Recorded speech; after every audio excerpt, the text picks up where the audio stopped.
these stories are starting to pile up. What is your take so far on these? Well, I think we talked about it when we were talking about solar winds. I just recently did a lot of interviews with Nicole Perlroth, who works for the New York Times, and some others about what was happening here. And a lot of it is about this idea that we are just open to, our defenses are just down completely.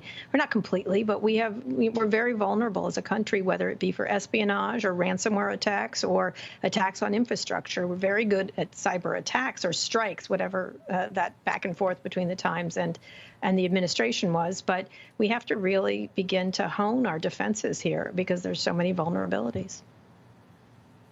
Do you think this is something that we can and should do on our own? I know the president's FT says he's going to put together a meeting of the Quad, meaning Japan, Australia, India, and the U.S., to confront China, for example, at large, or at least to keep them in check. Is that something we should be doing multinationally on tech?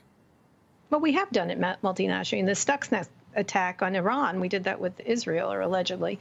And, you know, absolutely, we should be working with many countries about these things because they're not. The question is, what are they attacking for? Is it espionage? Again, is it just fraud? Is it for malevolent purposes, just to damage or cause discord or whatever?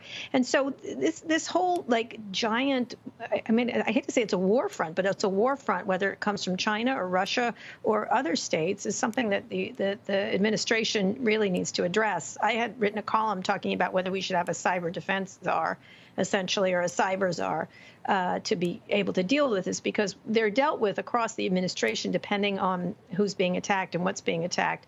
And in the case of SolarWinds, it's being coordinated by a very qualified person named Ann Neuberger. But these are going to pop up all over the place as they begin to figure out what's happening. And it's got to be a private-public partnership, not just with other countries, but with all these companies who are very reticent to talk about these attacks at the same time. And Microsoft's been very open about a lot of the things, including the SolarWinds attack. But it certainly needs to be reformed in some way of how this is reported and how we respond to it, and what the coordination between not just countries is, but between public and private companies. Kara, I'm trying to figure out what's really fundamentally different here, because for a long time now, nation states and actors on their behalf have been doing these kinds of attacks. They always tend to target things like Microsoft Exchange just because they're so common. And, you know, there are patches and reminders to do this and that to protect yourself. But it seems like what's different in this environment is an erosion in trust between businesses and the government, between traditional governmental allies themselves. Is that the underlying issue here, is that summoning a response to these attacks is now harder because there's more questioning of that social compact between allied governments and between governments and the companies and organizations that exist within them?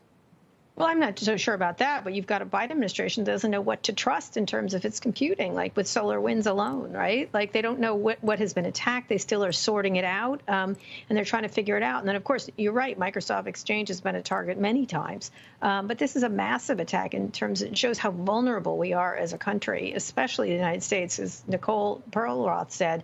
We're where all the great information is. We're the most open to attack because we're the most open in terms of how people use things, and everything is interoperable and things like that. So, you know, there definitely has to be a much tighter relationship between private companies who get attacked, private companies who deal with this, and the federal government.